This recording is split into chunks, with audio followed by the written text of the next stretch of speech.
Shabbat Shalom, queridos amigos. Gracias por estar una vez más en la clase semanal de la Torá. Hoy nos corresponde estudiar una parashá extraordinaria, la parashá de la revelación de la Torá, parashá Yitro, que dice así: Y escuchó Yitro, sacerdote de Madián y suegro de Moisés, todo lo que Dios había hecho por Moisés y por su pueblo Israel al que sacó de Egipto.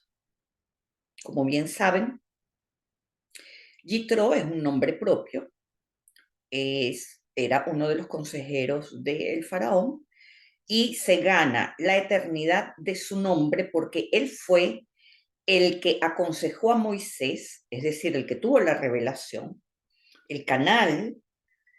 Fíjense, Moshe hablaba con Dios directamente, pero esta información fluyó a través de Yitro, que fue la separación del poder político al poder judicial.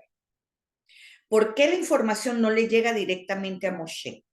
¿Y por qué le llega a Yitro? Porque Yitro ya tenía un camino recorrido de aconsejar al faraón en grandes decisiones. Ya la experiencia vivida por Yitro le permitió tener un nivel de da'at, de conocimiento, tal que logró que esa información fluyera. Por lo tanto, hay información en la nube que solamente va a fluir en aquellas personas que tienen la vasija adecuada, el da'at adecuado para recibirla. No importa qué nivel de elevación espiritual tuviera o tengan. Si una persona se ha dedicado como Yitro, que se dedicó a aconsejar al faraón en temas de guerra, en temas de religión, en temas de todos los temas, era el principal consejero del faraón. Y logró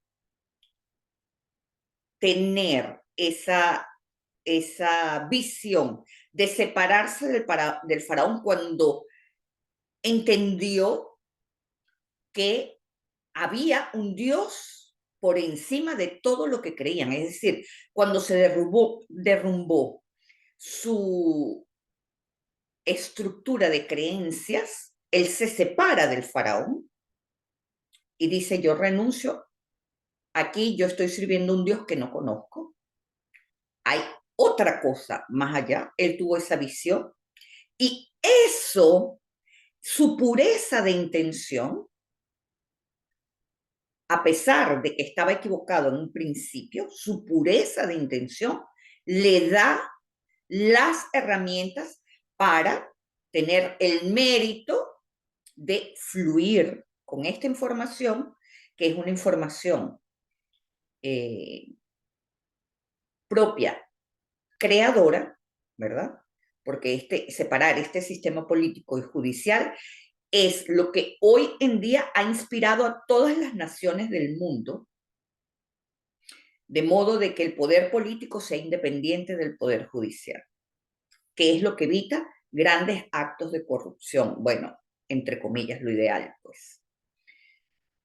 Pero, al menos en el papel, en la teoría, a nivel de leyes, aunque por detrás se manipule, se haga lo que sea, este punto es trascendental para que entendamos que todo lo que hacemos en este mundo, toda la preparación que tenemos en la universidad, en los libros, en todo lo que leemos, todo lo que hacemos es útil para expandir nuestra conciencia de modo de captar información en la nube y ser canales del creador.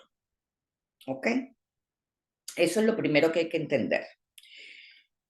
Otra cosa importante de esta porción es que es la número 17 de la Torá, lo cual nos indica algo muy importante porque eh, refleja un proceso de creación. En hebreo,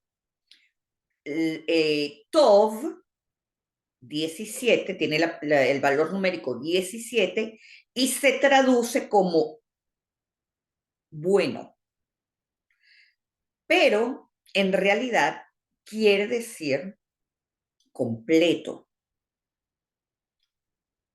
Y el asunto es que nosotros nos quedamos pequeños en entendimiento cuando tratamos de analizar lo que es completo para el creador. ¿Qué quiere decirnos el creador cuando nos dice esto es bueno, esto se completó? ¿Okay? El Midrash Raba lo interpreta de la siguiente manera. No hay Tov sin Shalom, es decir, no hay completud sin paz, y no hay paz sin totalidad. ¿Okay? La palabra Tov, que suele traducirse en casi todas las Torah, los Torot, los Sefer, se traduce como bueno, en casi todas las 70 lenguas se traduce como bueno, pero en su raíz más profunda se asocia a los días de la creación. En realidad, Tov no puede referirse a lo bueno dentro del nivel de la dualidad del bien y del mal, porque Tov aparece antes de que el mal fuera creado. Entonces, Tov no significa bueno en el sentido ético o moral, sino que significa algo que se completó en armonía y que está funcionando en perfecta ley, en perfecta armonía con su propósito original. Tov, entonces, no es lo opuesto a lo malo. Si miramos a la naturaleza, podemos ver este principio en acción. La naturaleza se ajusta y se adapta a todo constantemente. Y esto es todo. Es decir, ante cualquier obstáculo, ella posee una increíble capacidad de adaptación que es lo que la hace completa y perfecta dentro de su propio orden, mis amigos. De hecho, la naturaleza es una gran maestra del todo. Cada hoja, cada río, cada ciclo de vida refleja una inteligencia intrínseca, una sabiduría oculta que constantemente busca adaptarse y mantener el equilibrio. Las estaciones cambian con precisión. Las plantas crecen hacia la luz. Los ríos encuentran el camino más adecuado para seguir su curso. De hecho, ellos se labran su cauce. Incluso las situaciones más desafiantes, como por ejemplo una tormenta o una sequía, termina reequilibrándose con el tiempo. Un incendio termina reequilibrándose, mis amigos. Cuando una planta se enfrenta a menos luz, aprende a estirar sus hojas para recibir lo poco que hay.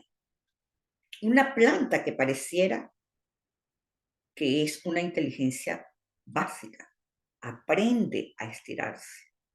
Un río que encuentra un obstáculo no se detiene, da la vuelta, fluye alrededor y atraviesa constantemente o suavemente ese obstáculo, encontrando siempre el camino para seguir su curso. Esto, mis amigos, no es solo supervivencia, es un proceso lleno de sabiduría, donde cada elemento se reorganiza para encontrar el equilibrio. Y la naturaleza nunca se rinde, siempre busca la plenitud y busca ajustarse al ritmo de vida. Al igual que la naturaleza, también los seres humanos tenemos esa inteligencia de adaptación, de recomponer el equilibrio perdido para crear algo nuevo. Si bien la naturaleza es Tov, el hombre es Tov Meod. Este término aparece en el Génesis 1:31 cuando Dios contempla la creación del hombre, que dice, y vio Dios todo lo que había hecho, y he aquí que era muy bueno. Tov Meod. Fíjense que Tov quiere decir armonizado, adecuado, completo, y Meod quiere decir literalmente en gran medida, intensamente o extremadamente o mucho, ¿ok? Entonces, en su conjunto, Tov Meod se puede traducir simplemente como muy bueno o plenamente realizado. Es realmente más acertada esa traducción. Plenamente realizado. Pero en la interpretación cabalística tiene un sentido mucho más profundo. En la cábala se interpreta que Tov Meod incluye tanto cosas positivas evidentes como los desafíos que forman parte del proceso de perfección. El aparente mal, al integrarse y transformarse, se convierte también en parte de Tov Meod, de algo plenamente realizado. ¿Se entiende esto? Es decir, también ese mal se incluye dentro de lo realizado porque no es el mal del bueno y lo malo. Fíjense, en Génesis 1:4 dice, Dios vio que la luz era buena y luego separó la luz de las tinieblas. La clave está en el verbo vayavdel, que significa separar. Se lo subrayé ahí en amarillo. Separar no es dividir, es distinguir la diferenciación. Antes de esta separación, la luz contenía la totalidad de las posibilidades. Dios declara, la luz es buena, kitov, porque representa la fuente pura de energía. Pero para que esta energía pueda manifestarse en el mundo físico, es necesario separar sus aspectos. La oscuridad no es el opuesto de la luz, sino la forma oculta o no revelada de la luz. Según el Midrash, mientras Tov representa la vida y lo positivo, Meod simboliza los finales y los desafíos, y juntos forman un ciclo completo y necesario para la evolución del ser humano, para la evolución del alma. Algo supremamente interesante también es que Tov Meod tiene gematría 62, igual que Benei, que quiere decir hijo, o construido por. Benei no solo quiere decir hijo, Benei quiere decir también construido, lo cual quiere decir que Tov Meod nos da sentido de pertenencia con Dios, mis amigos. Es decir, le pertenecemos, somos sus criaturas y como tal declaramos su presencia en nuestras vidas. Y ahora les voy a enseñar un ejemplo de cómo la creación se vuelve Tov cuando va de la destrucción a la reconstrucción. Como ya les dije, el incendio que hubo en el Amazonas hace tantos años logró luego reverdecer el Amazonas. Eso es un ejemplo de Tov Meod. Pero más profundo aún más increíble aún, es el eje de inclinación de la Tierra, que es producto a un gran impacto ocurrido hace miles de millones de años, cuando el sistema solar todavía estaba conformándose. Entonces, un enorme cuerpo del tamaño de Marte, una piedra, chocó con la Tierra e inclinó su eje 24.5 grados, creando además la Luna. La inclinación del eje se hizo estable gracias a la Luna, que actuó como un freno y evitó que la Tierra se tambaleara más de lo apropiado, de modo de crear las 4 estaciones que se repiten cada año con la misma regularidad. Sin la inclinación del eje de la Tierra, no habrían las estaciones, no habrían las especies de animales que existen, la Tierra sería completamente diferente, quizás ya no existiera la vida. Las estaciones nos enseñan que todo es cíclico y que cada cambio tiene su razón de ser, como en la naturaleza misma. Después del invierno, siempre va a llegar la primavera, después de la primavera va a llegar el verano y después del verano va a llegar el otoño, perdón. Este ciclo certifica que la Tierra es redonda, así que, por favor, cuando escuchen a los terraplanistas, ignórenlos, porque no dejen que gérmenes ridículos entren en su mente. Como ya yo sé y yo he escuchado a gente que dentro de este camino espiritual cree en el terraplanismo. En fin, lo que tenemos que entender es que de la misma manera que el árbol pierde sus hojas y que no teme al invierno, aunque eso le cueste perder sus hojas, el ser humano no debe temer a los ciclos cambiantes, no debe temer a su invierno, porque somos Tov Meod, mis amigos. Así está escrito en la Torah y eso es Emet.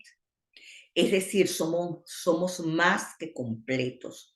Es decir, es extraordinariamente increíble estar en constante movimiento hasta encontrar nuestro equilibrio interno. Nos autorregeneramos, reparamos las fisuras que ocasionamos en nuestro cuerpo constantemente.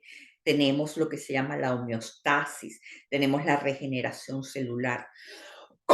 Cada 7 años somos completamente nuevos interiormente.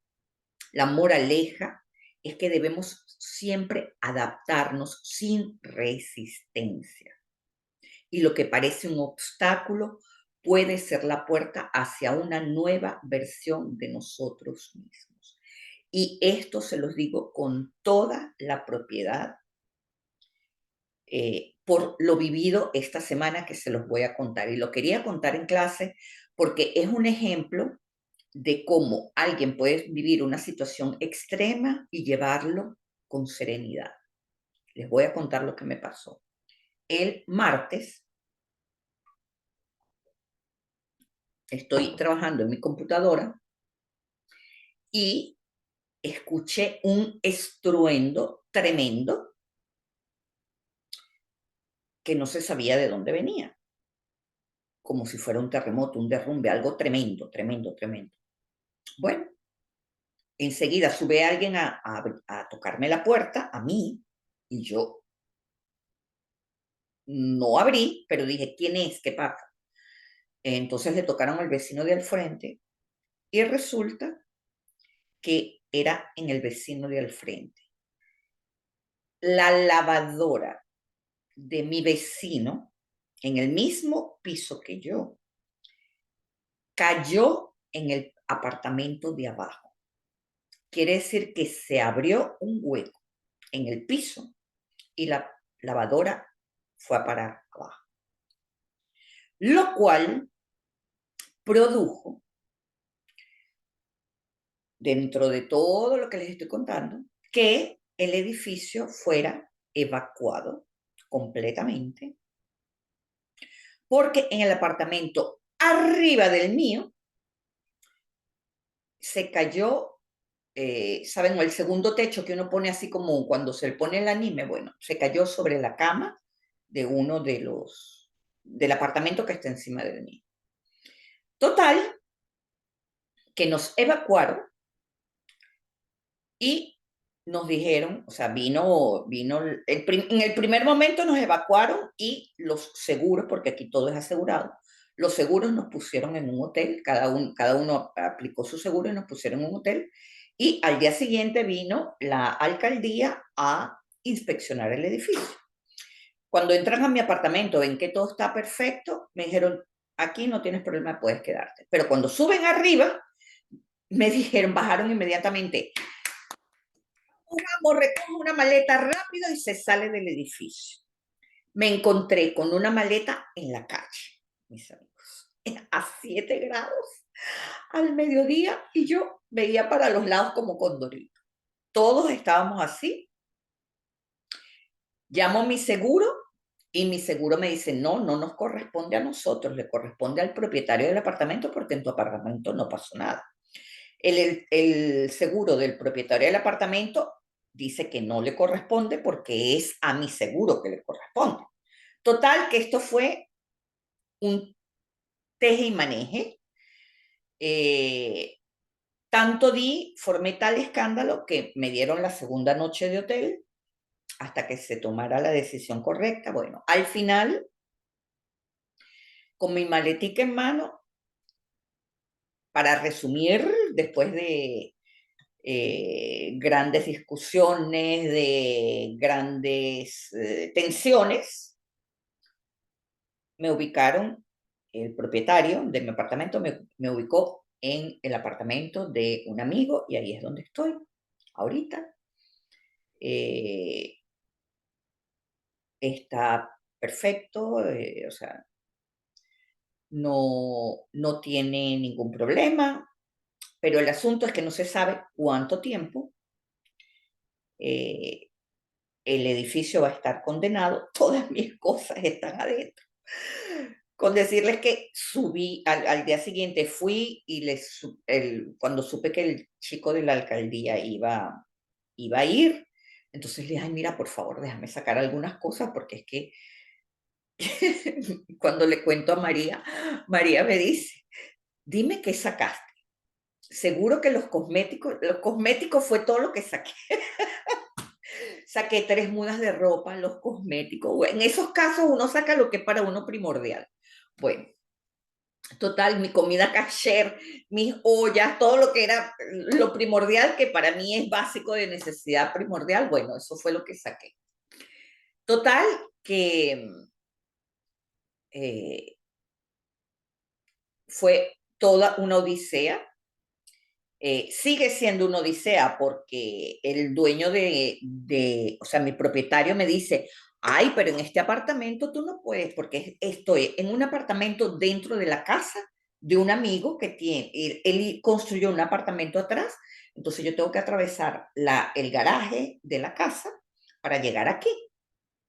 Estoy en perfecta paz, todo está muy chévere. Pero el detalle es que me dice, ah, no, pero tú no puedes recibir a nadie aquí, esto es para ti nada más. Mi obligación es contigo. Y yo, perdón, le digo, discúlpame, mi hermana viene en 15 días y no me puedes prohibir que mi hermana venga para acá. O sea, otra cosa es que me digas, mira, no puedes hacer una fiesta, estoy de acuerdo. Pero aquello de que mi hermana, total, que llamé a mi abogado, y mi abogado me dio la razón, me dijo, no, no te lo puede prohibir, tranquila, no sé qué, nosotros lidiamos si se ponen cómicos. Total, que lo que les quiero decir es que he tenido una semana entre seguro, abogado, haciendo valer mis derechos, poniendo mi gébura, en fin, ha sido supremamente desgastante.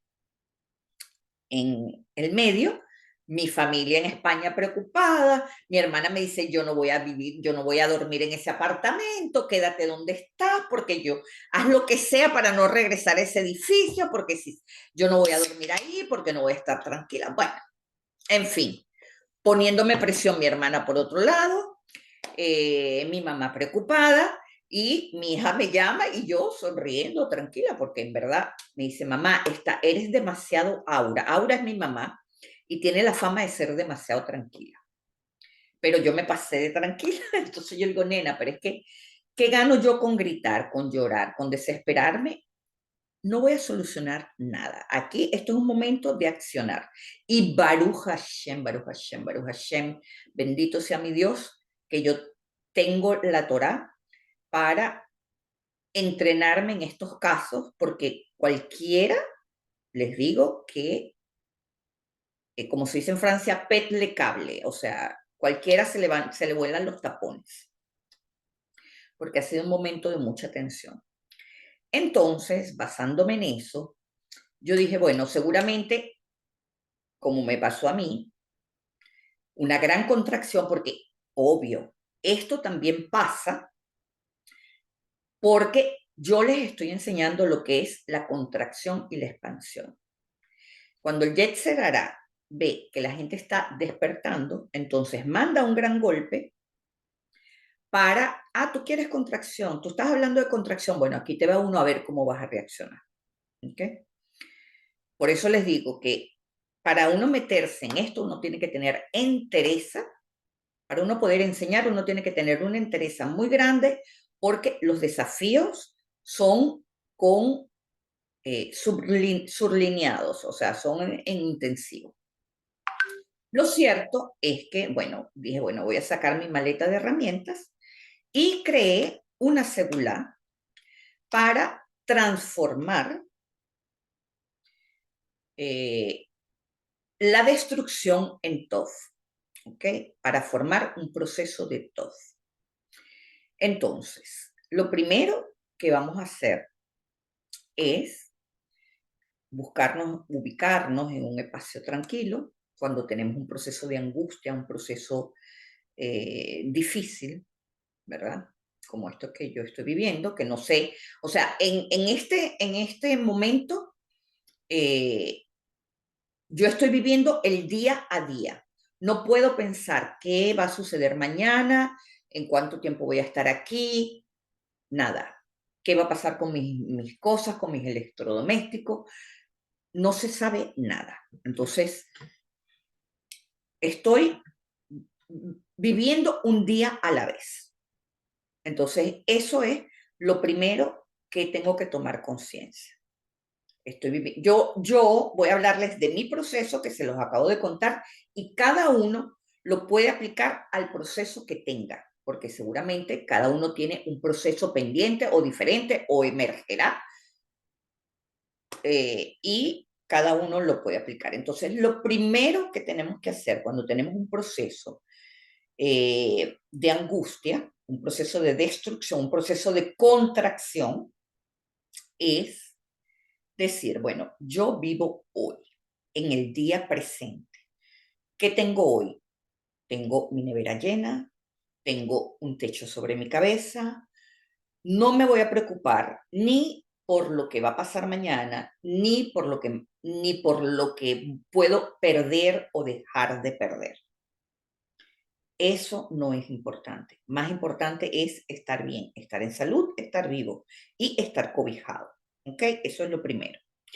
Entonces, nos ponemos en nuestro lugar de usual meditación, ¿verdad? Y nos ponemos a respirar hasta que logremos sintonizar en qué parte de nuestro cuerpo estamos sintiendo la incertidumbre, la angustia, eh, el dolor. En mi caso, lo siento en el estómago, ¿verdad? Entonces, en ese momento, yo ya hice mi proceso de concientización, ya a veces es en la espalda, puede ser en un brazo, puede ser en una mano, independientemente, ¿verdad? Tenemos que preguntando dónde lo sientes más.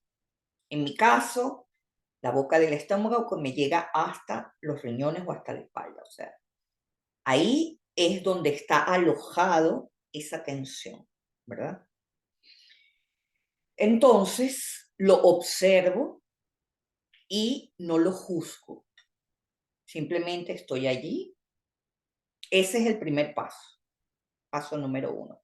No tienen que anotar ahorita nada porque todo lo van a tener en el PDF.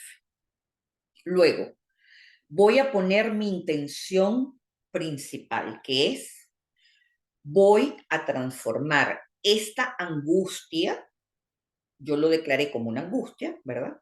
Hay gente que lo declara como un dolor, hay gente que lo declara como un estado de pánico, en fin. Voy a transformar esta angustia en confianza para abrir un camino de protección y de nuevas oportunidades. ¿Ok? Entonces, mi palabra clave es confianza. Entonces, a partir de allí, es algo que no vamos a hacer ahorita, que lo harán después que la clase termine, es agarrar un papel y un lápiz y escribir, pregunta, ¿cuáles son los miedos que tengo que me impiden sentir esa confianza? Y una vez que yo pongo esa pregunta, siempre empiezo, la fórmula es, ¿cuáles son los miedos que este dolor me hace sentir, que esta desconfianza me hace sentir, que este pánico me hace sentir? ¿Ok?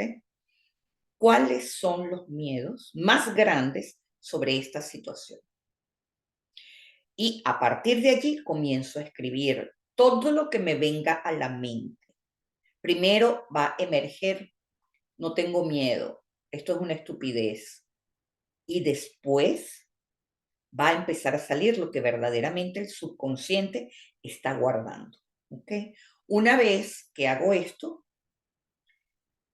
voy a quemarlo. Y eso, al quemarlo, voy a sentir que lo estoy borrando de mi cuerpo yetsirático, del cuerpo mental, del cuerpo de la forma, ¿ok?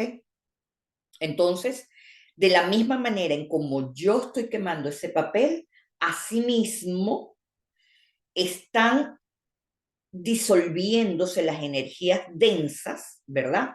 Y estoy abriendo el espacio para nuevas soluciones. O sea, así como se quema ese papel, se está quemando el problema, ¿ok? Y al quemarse el problema, queda el espacio para la solución. Luego voy a visualizar un pilar de luz. Es un rayo de luz blanco e intenso que entra por la coronilla, me atraviesa completamente y luego desde los pies me cubre como si fuera una fuente.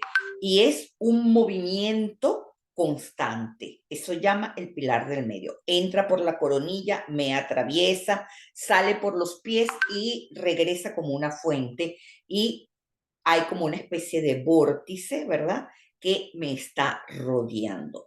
Esta luz representa la luz Or, el Or Makif, aquella que se hizo presente el primer día de la creación, aquella luz que es perfecta para todo. Entonces, voy a imaginar o a sentir o a visualizar que esta luz, cuando está entrando en mi mente, se está llevando, está arrastrando de mí, ¿verdad? Esta palabra que se dice desconfianza, porque en mi caso es miedo a lo que pueda venir. Entonces, falta de confianza, desconfianza. Entonces, yo imagino que esa luz está arrastrando la desconfianza de mí y la va a sacar por mis pies. A través de la respiración sale la desconfianza, sale la desconfianza. Y en la medida en que la desconfianza está saliendo, veo la claridad, veo luz, simple luz, porque todavía no puedo ver la solución. En este momento solo veo que la Desconfianza es oscura y que emerge la luz, como si fuera un amanecer. Con ver un amanecer, mi subconsciente está comprendiendo que estoy arrastrando la incertidumbre de mi vida. ¿Ok? Háganlo 3 veces. Vean ese amanecer, vean cómo ese sol se levanta y dejen que esa noche oscura parta. Y ahora, a nuestra espalda, mis amigos, se abre una puerta de donde emerge claridad. No la veía porque estaba a mi espalda, pero ahí está. ¿Ok? Y esa puerta me va a traer un hogar mejor, en mi caso, un edificio renovado o una nueva vivienda, un camino que viene protegido para mí, lleno de oportunidades inesperadas. Veo la claridad, simplemente veo un camino que se abre. Y al ver ese camino, que es luminoso, que es claro, que es soleado, empiezo a sentir la confianza. ¿Ok? Y ahora vamos a reforzar esa confianza, vamos a activar el nombre divino que trae certeza y confianza. Y este nombre nos ayudará a soltar el miedo y a confiar en que el universo está preparando algo mejor para nosotros. Para ello, vamos a tomar el Salmo 80:20, que es el característico de este nombre, Mem, Hei, Shin. Okay. Entonces, antes de repetir el versículo 80:20, voy a decir, confío en el proceso. Todo está orquestado, organizado, planeado para mi bien mayor, para abrirme nuevas oportunidades. Y sigo viendo ese camino claro, soleado, con un cielo despejado, maravilloso. Luego, voy a repetir 21 veces el versículo en donde está mi nombre sagrado. Adonai Elohim Sebaot, Ashivenu, Arpaneja, Venabashea. Adonai Elohim Sebaot, Ashivenu, Arpaneja, Venibashea. Adonai Elohim Sebaot, Ashivenu, Barpaneja, Venibashea. Adonai Elohim Sebaot, Ashivenu, Arpaneja, Venabashea. Adonai Elohim Sebaot, Ashivenu, Arpaneja, Venibashea. Adonai Elohim Sebaot, Ashivenu, Arpaneja, Venibashea. Adonai Elohim Sebaot, Ashivenu, Arpaneja, Venibashea. Adonai Elohim Sebaot, Ashivenu, Arpaneja, Venibashea. Adonai Elohim Sebaot, Ashivenu, Arpaneja, Venibashea. Adonai Elohim Sebaot, Ashivenu, Arpaneja, Venibashea. Adonai Elohim Sebaot, Ashivenu, Arpaneja, Venibashea. Adonai Elohim Sebaot, Ashivenu, Arpaneja, Venibashea. Adonai Elohim Sebaot, Ashivenu, Arpaneja, Venibashea. Adonai Elohim Sebaot, Ashivenu, Arpaneja, Venibashea. Adonai Elohim Sebaot, Ashivenu, Arpaneja, Venibashea. Adonai Elohim Sebaot, Ashivenu, Arpaneja, Venibashea. Adonai Elohim Sebaot, Ashivenu, Arpaneja, Venibashea. Adonai Elohim Sebaot, Ashivenu, Arpaneja Benibashea, Adonai Elohim Sebaot, Ashivenu, Arpaneja Benibashea, Adonai Elohim Sebaot, Ashivenu, Arpaneja Benibashea, Adonai Elohim Sebaot, Ashivenu, Arpaneja Benibashea. Entonces vamos a imaginar que las letras de Elohim Ashivenu descienden hacia nuestro pecho. Elohim Ashivenu. Y lo vamos a repetir 7 veces. Elohim Ashivenu. Un tatuaje en mi pecho. Y den una palmadita en el pecho. Elohim Ashivenu. Elohim Ashivenu. Elohim Ashivenu. Elohim Ashivenu. Elohim Ashivenu. Elohim Ashivenu. Elohim Ashivenu. Respiramos suave y profundo y damos gracias anticipadas. ¿Qué quiere decir esto, mis amigos? Que doy gracias por este proceso de transformación. Sé que estoy protegida y guiada hacia algo mejor. La solución ya está aquí y confío. Y en este momento la confianza se instala en mí. Y ahora el refuerzo. Vamos a repetir 7 veces el Salmo 34:5 como refuerzo. Darasti et Adonai, Veanani umikol magurotai itzilani. Busqué a Adonai y él me respondió y me libró de todos mis temores. Darasti et Adonai, Veanani umikol magurotai itzilani.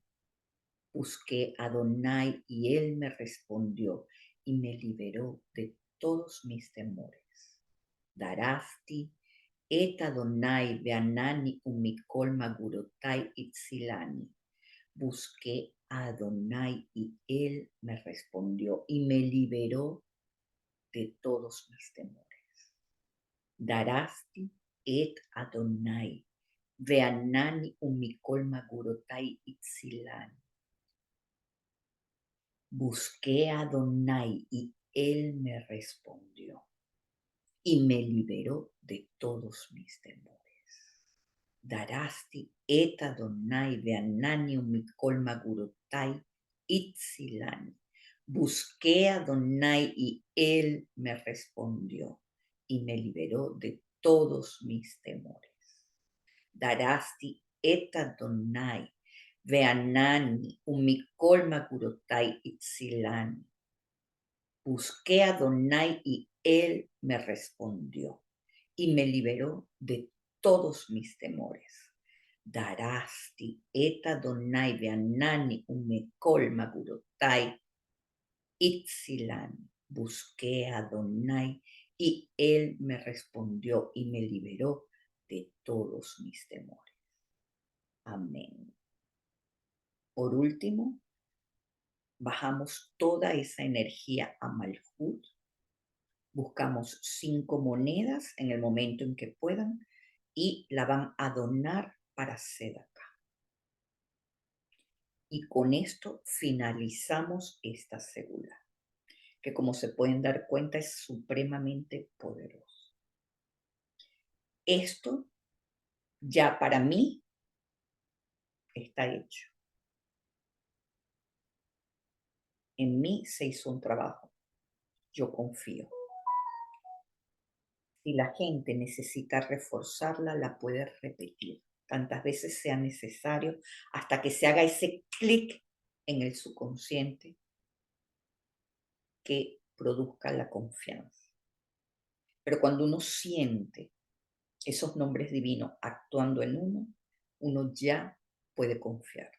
¿En cuánto tiempo vamos a ver el resultado? No lo sabemos.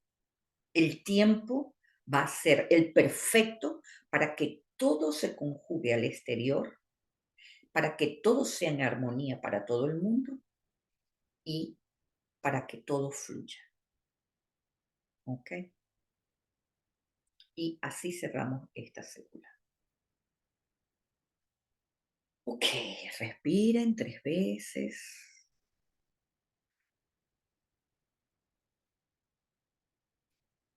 Sientan cómo el poder de esos nombres queda vibrando a su alrededor y esa confianza se instala.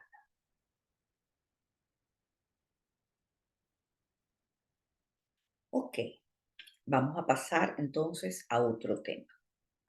Vamos con el versículo 5 del capítulo 19 del Éxodo, que dice: Ahora pues, si me escucháis con fidelidad y guardáis mi pacto, seréis mi especial tesoro entre todos los pueblos.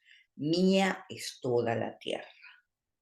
La palabra que les destaqué aquí es segula, que se traduce como tesoro, pero que de verdad tiene varios significados.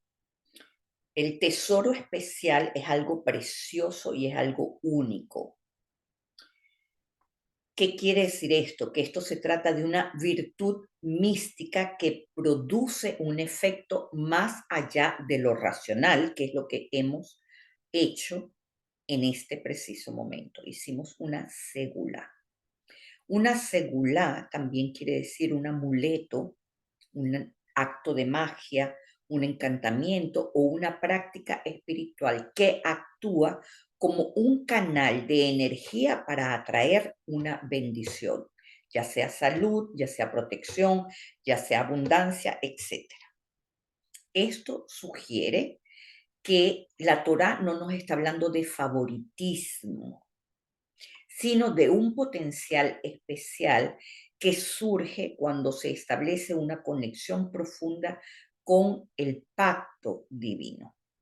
Una segulá en la vida cotidiana es un acto simbólico con intención profundo para dar claridad, de modo de abrir un flujo de abundancia o encender un canal, ¿verdad? Para que fluya la energía divina.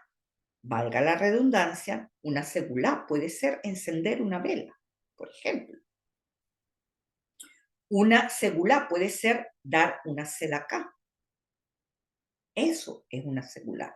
Es un acto que sabemos que va a abrir un canal para que se manifieste un tipo de energía. Entonces no es una magia en el sentido superficial, sino un puente entre la intención y la manifestación, basándonos en la conciencia y en el nivel de conexión que tenemos. Entonces, ser considerado, como dice la Torá, un tesoro especial no implica ser superior a otros, sino reconocer que cada persona tiene un rol único dentro de la gran pintura de la creación. El peligro emocional surge cuando esta idea se malinterpreta como si fuese elitismo espiritual, que es como mayormente así se ha interpretado. Porque esto lo que hace es que crea una brecha entre el otro y nosotros. Sin embargo, en su correcta interpretación, ser un tesoro espiritual, un tesoro precioso, es un llamado a reconocer y a manifestar nuestra mejor versión. Entonces, el concepto de segulá en la Cábala implica que este pueblo que está siendo liberado, o un individuo, está alcanzando un estado elevado de conciencia al vivir alineado con las leyes universales. Y es importante que vean que la Torá no está escrito en futuro, está siempre escrito en estado presente. Es decir, que cuando leemos el versículo, estamos creando esa situación en el tiempo presente. Esa es la magia que hay en la Torá, que lo estamos recreando a cada instante. Entonces, cada uno se elige a sí mismo como un tesoro preciado, como un tesoro precioso, y ve en el otro a ese tesoro precioso también. ¿Okay? La idea, cuando nos dice, toda la tierra es mía, nos está recordando que no se trata de una exclusividad egoísta, porque toda la tierra, los animales, las plantas, los hombres de las 70 naciones, todos forman parte de la creación. Pero los que escuchan y guardan el pacto despiertan antes a esa realidad. ¿Okay? Eso es lo que crea la segula. Despertar antes a una realidad con respecto a los demás. Entonces, en la Cábala, escuchar, por ejemplo, implica conectar con la frecuencia de la Neshama, porque sabemos que en el nivel de la Binah, que es el nivel de la Neshama, nos sincronizamos con el oído. Entonces se trata de sincronizarnos con el flujo cósmico, de percibir con los oídos un mensaje detrás de la lectura o de las experiencias que vivimos cada día. ¿Okay? Guardar el pacto, ¿qué significa? Significa trabajar en expandir la vasija a través del esfuerzo consciente. No con fíjense que en mi caso, por ejemplo, yo creo esta segula, ¿verdad? Y no me estoy conformando con la segula. Yo estoy accionando los medios en Malhut necesarios. Por ejemplo, yo voy a dar mi sedacá, mis 5 monedas, o el equivalente a las 5 monedas, ¿verdad? Y aparte de eso, yo estoy llamando a los abogados, estoy llamando al seguro, estoy presionando aquí, estoy haciendo todo lo que tengo que hacer para abrir los canales del río que me están bloqueando las piedras del derrumbe que se produjo. Es decir, el río venía en su cauce normal, hubo un derrumbe, ¿verdad? Que bloquea el cauce. ¿Qué hace el río? El río se desvía y busca fluir por otro lado. Y eso es lo que yo estoy haciendo cuando yo opero los diferentes niveles de la creación. Atzilut, Briah, Yetzirah y Asia. ¿Ok? Entonces, ser un tesoro es completar todos los ciclos necesarios del sistema de la creación Yud, Kei, Vav, Kei. ¿Ok? Luego, tenemos que Segulá, la palabra, tiene gematría 98 igual que Selech. ¿Y cómo se relacionan? Por ejemplo, Selech quiere decir perdón o misericordia.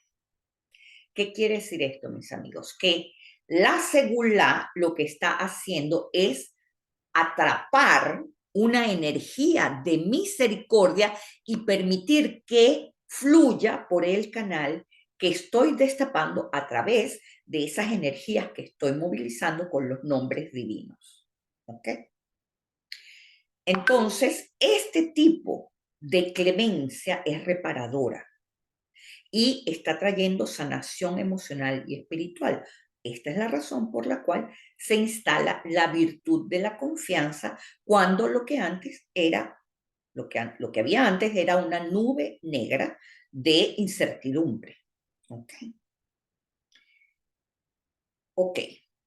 Ahora vamos a ver Éxodo 20:15, que nos dice: todo el pueblo presenció los truenos y los relámpagos, el sonido de la trompeta y el monte que humeaba.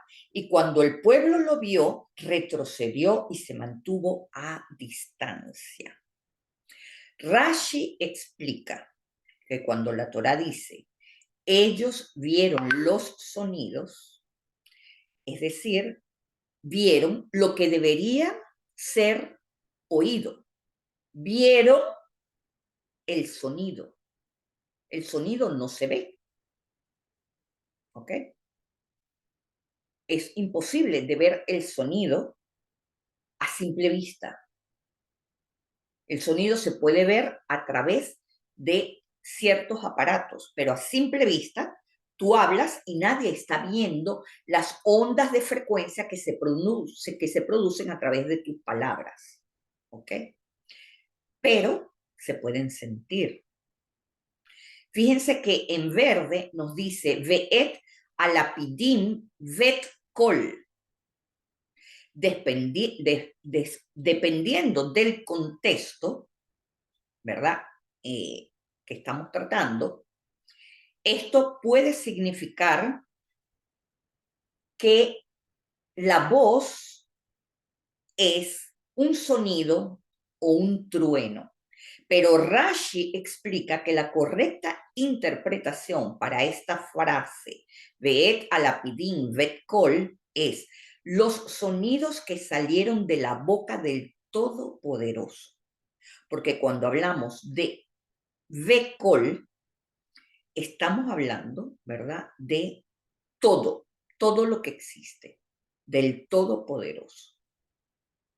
Entonces, el sonido es en realidad una vibración que se propaga a través de medios como el aire, como el agua, como incluso en los sólidos, mis amigos. Y estas vibraciones tienen frecuencias, es decir, ondas rápidas o lentas, que a su vez generan ondas sonoras. Cuando un sonido es emitido, las partículas del medio ambiente, puede ser el aire, puede ser el agua, etcétera, empiezan a moverse en respuestas a esa vibración. La frecuencia y la intensidad del sonido son factores que determinan cómo las partículas se mueven y cómo afectan a todo lo que la rodea. Entonces, cuando aplicamos vibraciones sonoras a un material, como por ejemplo el agua, como por ejemplo la arena, como cualquier líquido, por ejemplo, o como un sólido, vemos que esas vibraciones no solo mueven las partículas, sino que también organizan los patrones geométricos específicos a esa vibración. Y esto fue demostrado en un experimento que se llama la cimatización del científico Hans Jenny, que fue un investigador que trabajó sobre materiales como la arena o como el agua y logró que reaccionaran ante diversas frecuencias de sonido. Al aplicar la frecuencia específica, el material formaba patrones simétricos o estructuras geométricas como círculos, hexágonos, espirales, etcétera. Todo de acuerdo a la onda de frecuencia vibratoria. Cuando ponía una música desarmónica como heavy metal, los patrones eran desordenados, no tenían ningún tipo de forma geométrica. Entonces, desde una perspectiva mística y cabalística, la geometría sagrada nos enseña que todo el universo tiene un patrón subyacente, un diseño divino basado en frecuencias y formas, mis amigos. Según esta visión, el sonido actúa como una fuerza primaria que empuja a la materia para que se manifiesten formas. Todo lo que nosotros tenemos a nuestro alrededor es una manifestación de la forma en cómo nosotros estamos vibrando en nuestros líquidos y sólidos interiores. Nuestros líquidos y sólidos interiores organizan la forma que tiene nuestro ambiente, mis amigos. Entonces, lo que se plantea es que al igual que las ondas sonoras crean patrones geométricos en un espacio físico, estas frecuencias también afectan y moldean la energía y la materia en un nivel más sutil hasta que logra condensarse. Y asimismo sucede con la formación de un feto en gestación. La idea del que el sonido crea forma en la materia no es solo una cuestión simbólica.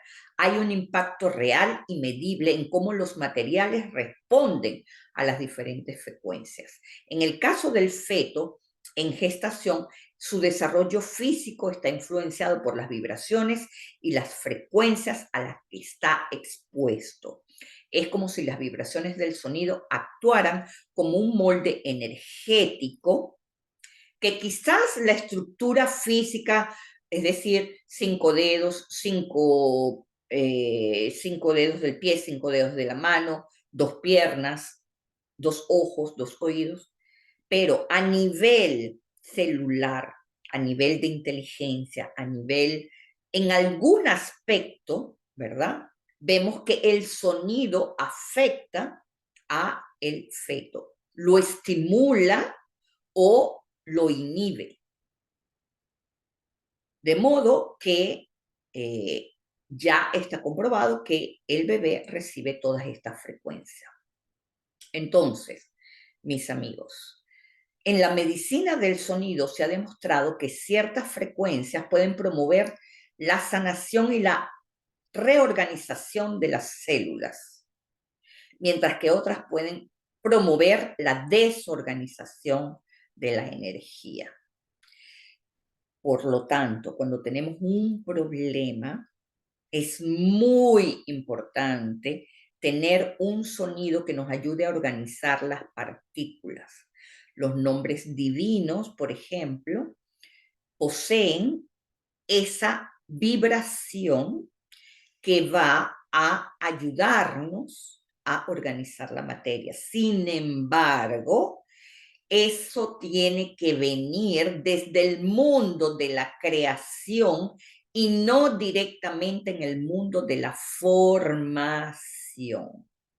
Por eso es que yo los llevé a trabajar los nombres superiores para que ellos hagan llover su energía en el mundo de la formación y su vibración haga la cimatización en el mundo de la forma. ¿Ok? Esto es importante entenderlo, porque dentro del mundo de la cimatización corresponde al mundo angélico, y con el mundo angélico tenemos que tener mucho cuidado. Entonces tenemos que ir al mundo de creación para que a partir de allí produzcamos la lluvia que va a organizar la materia en la forma, y esto luego se va a condensar en el mundo de Malhut. Lo que necesitamos es que la estructura de Yetzirah esté en armonía. Y si no tenemos las cualidades apropiadas para formar geometría sagrada en el mundo de la forma, entonces nos vamos a ver confrontados a nuestras clipot. ¿Se entiende esto? Nuestras virtudes, todo lo que trabajamos cada semana, va organizando nuestra agua interior, va creando vibración en nuestra agua interior. Y es eso lo que va a ocasionar la forma que va a tomar la materia. ¿Ok? Ahora vamos a ver Éxodo 20:17, donde nos dice, Moisés respondió al pueblo, no tengan miedo, porque Dios ha venido únicamente para probarlos y para que el temor de Dios esté siempre con ustedes para que no se extravíen. Díganme ustedes si esto no es para loco. Primero, no tengan miedo, porque Dios vino a probarte para que tengas miedo. ¿Quién lo entiende? Solamente los sabios de la Torá. Fíjense, ¿qué nos dice en hebreo? Tihye yirato al peneihem. Yirato de ira. Nos dice, su temor estará sobre ustedes. O mejor dicho, su temor será sobre ustedes, porque en hebreo el verbo estar no existe. Su temor será sobre ustedes. Tihye proviene de la raíz allá, que significa ser, pero estar no. En este caso, tihye está en el futuro y se traduce como será, lo que indica que algo estará en el futuro, pero los traductores también lo pueden traducir como estará. Siendo que el verbo ser y estar es lo mismo, entonces no significa una incongruencia en hebreo. Luego nos dice irato, proviene de la raíz irá, que significa temer o tener miedo.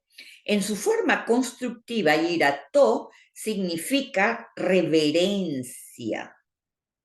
La palabra irá en hebreo, además de temor, puede también implicar un respeto reverente o un reconocimiento profundo.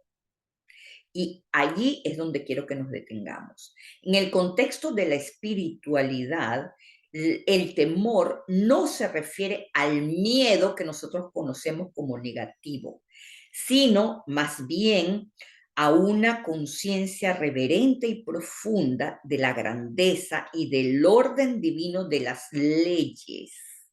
Pues el nombre que aparece aquí es Elohim, ¿verdad? Fíjense que luego nos dice al peneikem.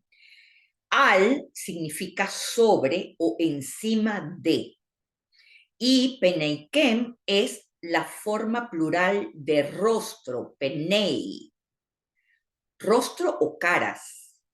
Literalmente, peneikem se traduce como, o al peneikem se traduce como sobre sus rostros, sobre ustedes. Es una manera de decir que esta reverencia o temor se manifiesta perceptible en su forma exterior, en sus actitudes y acciones. ¿Qué quiere decir esto, mis amigos? Que la ley se va a hacer perceptible para nosotros de acuerdo a cómo nuestros sentidos, que son nuestros rostros, podrán captar. ¿Ok?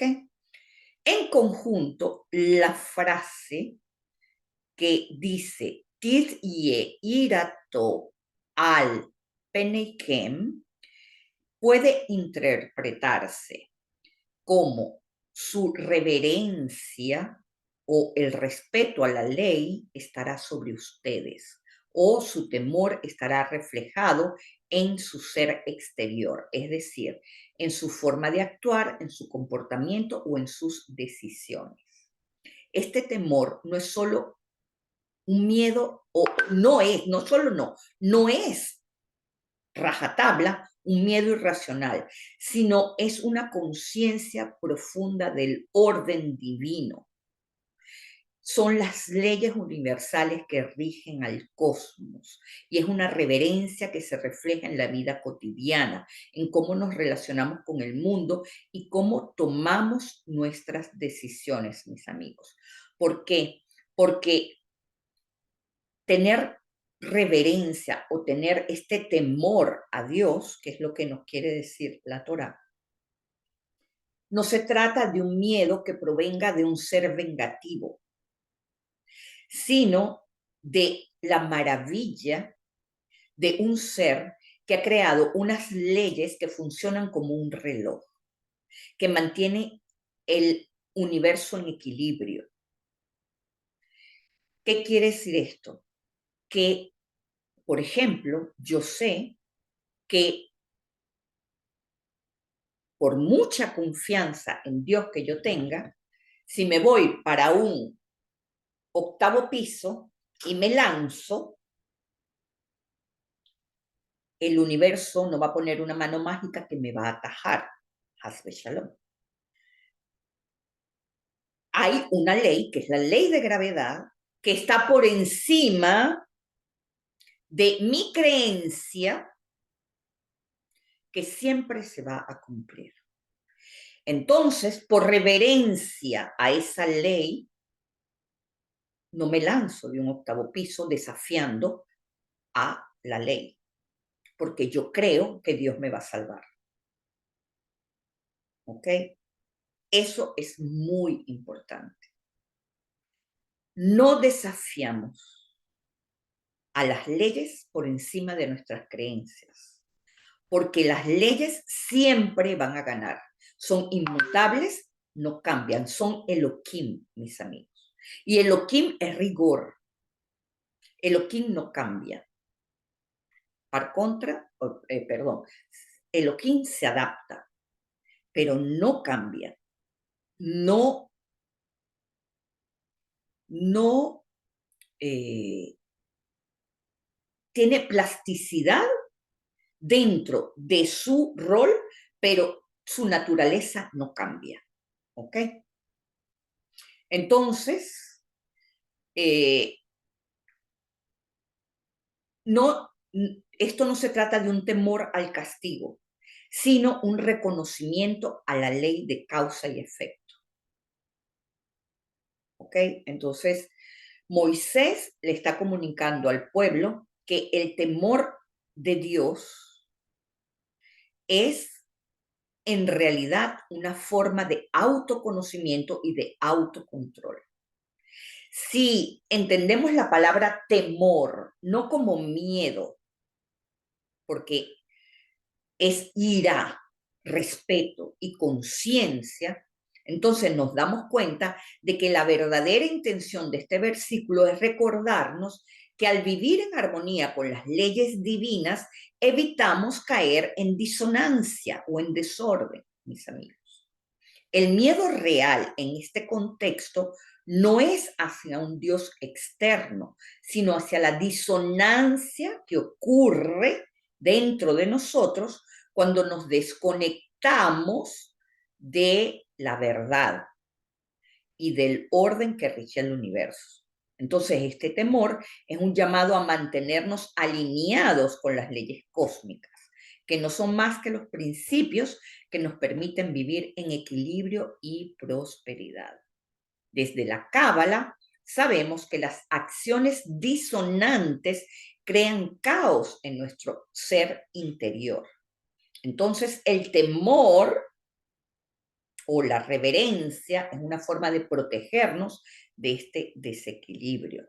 Este temor nos recuerda que el universo refleja nuestras acciones y que si actuamos con respeto por las leyes divinas, la armonía y la abundancia seguirán fluyendo. Es decir, yo no necesito tener a alguien que me vigile para no robar, para no vengarme, para... ¿Por qué? Porque tengo la conciencia de que mi ojo espiritual es el mayor vigilante que tengo. Ese vigilante no deja pasar absolutamente nada, mis amigos. Y está despierto a las 24 horas del día. ¿Ok? Entonces, es muy importante entender esto. Ahora, en Éxodo 20:20 nos dice, no haréis conmigo dioses de plata, ni os haréis dioses de oro.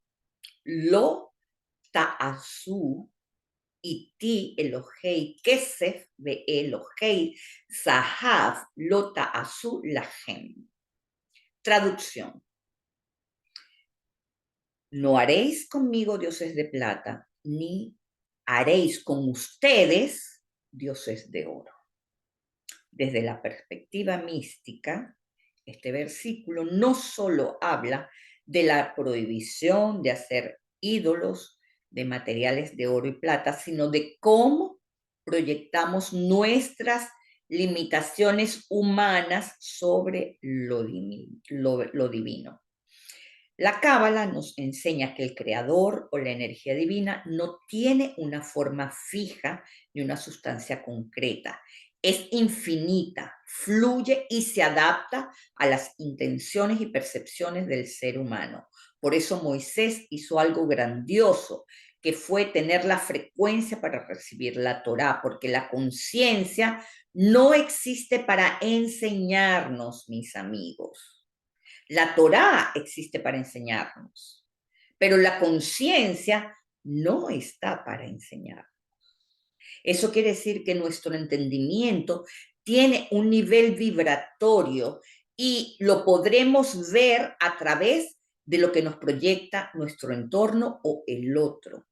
La conciencia lo que hace es metamorfizarse en la vibración para mostrarnos lo que nosotros queremos operar. Es decir, la conciencia, ¿verdad? Se va a metamorfizar en la vibración que yo tengo para mostrársela a el otro y para mostrar al entorno cómo va a operar las moléculas de mi entorno de modo de organizarse. Y esto va a estar tantas veces insistiendo en, ¿cómo les explico? La contracción se va a presentar tantas veces como sea necesario. Lo que yo viví, por ejemplo, fue una contracción de energía. Y ella se va a presentar tantas veces como sea necesario, igual que una mujer que está pariendo. Que los dolores empiezan primero leve y luego se van incrementando hasta que la abertura en el cuerpo está lo suficientemente dilatada para que emerja la nueva criatura, ¿verdad? Entonces, la contracción son pequeños estados de presión que pueden significar desagrado, dolores, incertidumbres, presión, cosas que nos hacen sentir presionados, ¿verdad? Estrés, angustia, ¿verdad? Y esto sucede contracción tras contracción hasta que de lo más doloroso va produciendo un proceso que se va completando hasta que la mujer en su perfecto estado de dilatación, ¿verdad? Hace que el bebé nazca, ¿verdad? Todos los problemas, mis amigos, tienen tres estados: contracción, dilatación y fuerza. Nosotros tenemos que poner la fuerza. La mujer tiene que empujar para que el bebé nazca. Y la naturaleza pone la contracción y la dilatación. Es decir, la naturaleza pone el 70% de la sustancia que se necesita para operar un cambio ante una situación de estrés, depresión, de dolor. Y nosotros vamos a operar ese 30%, que es la fuerza. Pero si te achicopalas por ese 30%, te perdiste en el camino y tienes que volver a empezarlo todo. Así que puedes pasar muchos trabajos de parto hasta que nazca tu bebé. Muchos de ustedes me comentan siempre, soñé con un bebé, Maciel, ¿qué significa? Aquí está lo que significa un bebé. Es un trabajo de contracción y dilatación que está siendo parido a través de la fuerza que ustedes están operando. La fuerza viene siendo la llamada por teléfono, esto, lo otro, la diligencia aquí, la diligencia allá, llenaste este papel, hiciste todo lo desagradable que puede implicar un estado de fuerza dentro del mundo de acción. ¿Okay? Entonces, mis amigos, tenemos que, conmigo, este texto nos está diciendo que hay dos niveles de idolatría. El que se hace conmigo, es lo que nos dice Dios, ¿verdad? Y el que se hace contigo. ¿Qué nos dice el texto? No hagas conmigo dioses de plata. Esto se refiere a una idolatría espiritual sutil. Es, por ejemplo, cuando mezclamos prácticas espirituales o conceptos divinos con intenciones egoístas o de control. Por ejemplo, usar la espiritualidad para manipular, para aparentar pureza o para atraer solo beneficios personales. Tantos gurús que existen en este mundo están haciendo con Dios dioses de plata. Con eso se los digo claro y raspado. ¿Okay? Cuando nos dice la Torá, no hagas contigo, para ti, dioses de oro. Aquí es más directo y personal, porque está aludiendo al peligro de caer en la idolatría del ego y de las cosas materiales, convirtiéndolas en el centro de nuestra vida. Por ejemplo, vivir obsesionado con el botox, con el dinero, con el éxito, con la imagen exterior, etcétera, etcétera, etcétera, olvidando nuestra conexión espiritual. Yo no estoy en contra ni del botox, ni del maquillaje, ni de las cremas, soy la primera, pero tiene su lugar adecuado dentro de mi vida, dentro de mi rutina y disciplina diaria, pero mi conexión espiritual es primordial antes que todo, ¿ok? Eso es lo más importante, eso es lo que significa no haces para ti dioses de oro. No le vas a dar a lo material más importancia que a tu conexión con Hashem. Y fíjense que el Midrash nos dice que Yitro fue el primero que dijo, vergüenza tienen que tener ustedes que no dicen Baruch Hashem. Fue este Baruch Hashem lo creó Yitro. Fue otra de las creaciones de Yitro. Así que ese Baruch Hashem se lo debemos a Yitro. Baruch Hashem, que quiere decir bendito seas Dios.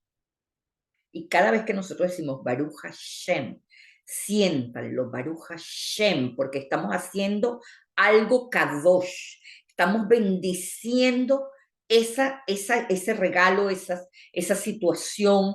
Estamos agradeciendo profundamente desde nuestro corazón esa situación que estamos viviendo. ¿Okay? Y muchas veces una de las cosas que necesitamos para superar un reconcomio,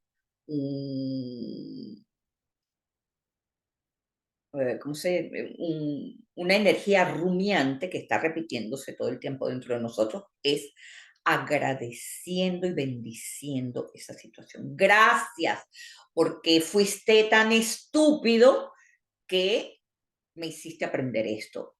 pueden decirlo así, pueden decirle al otro imbécil, idiota, todo lo que quieran decir, porque no se trata de contener la rabia, sino que se trata de agradecer la estupidez del otro tanto, tanto, tanto que los hizo despertar gracias a esa estupidez. Entonces, gracias, gracias por ser tan estúpido. Y dices con ganas, estúpido, imbécil, idiota, irresponsable. Así. Así mismo, gracias por eso. Por no haber mantenido el edificio como era. Gracias por ser tan imbécil, tan idiota, tan pichirre, tan degenerado. Así, así. Gracias.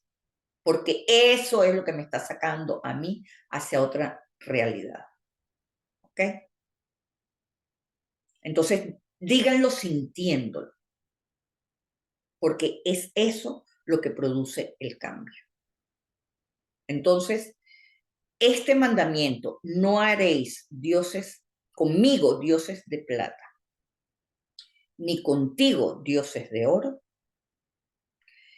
es, es fundamental. ¿Por qué? Porque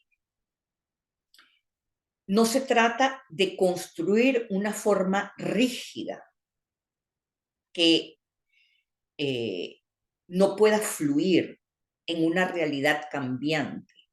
Debemos aprender a percibir a la divinidad en su forma original, que es fluir. Es aire, es sonido, es luz, es relaciones humanas. Allí está la energía divina, en una estatua, en un anillo, en algo que tenga valor material, no está la energía divina fluyendo. Hay una chispa divina, vamos a estar de acuerdo allí, porque todo lo que me pertenece forma parte de mi nefesh. Todo mi, o sea, este vaso, esta silla, la computadora, todo forma parte de mi nefesh, de mi biología, porque esto es mundo de Asia. Y tiene un valor, claro que sí lo tiene, pero no es más valioso que mi Neshama, porque mi mundo de Asia es el 1% de lo que es, de lo que soy yo como alma. Entonces, le doy al 1% su valor real y le doy a mi alma el 90% que le tengo que dar, el 99% que le tengo que dar. Entonces, la Torah nos está diciendo, evita construir formas rígidas porque luego para deshacer la estructura atómica de la materia se requiere un proceso doloroso y se requiere de un desgaste energético tremendo. O sea, imagínense que para yo deshacer este audífono que yo tengo aquí y convertirlo en otra cosa, yo tengo que destruir una estructura atómica, partirla, y todo lo que se parte es doloroso, para yo construir una nueva forma. Entonces, ¿qué tengo que hacer yo? Yo tengo que evitar construir, esto de la idolatría es muy fácil. Yo tengo que evitar construir formas rígidas que van a ser difíciles de cambiar, mis amigos. Cuando yo evito y evado cambiar, cuando yo me niego al cambio, cuando yo me resisto al cambio, yo estoy bloqueando la fluidez de lo divino y entonces allí hay un ídolo. Y mientras yo más me resisto, más se consolida las estructuras atómicas y más difícil es el cambio. Ese es el secreto de ese mandamiento. Entonces, el mensaje aquí es, no nos limitemos y no encerremos a lo divino en la materia, no lo encasillemos. A cada aspecto de nuestra vida tenemos que darle su valor. ¿Ok? Hasta aquí la clase y vamos a las preguntas.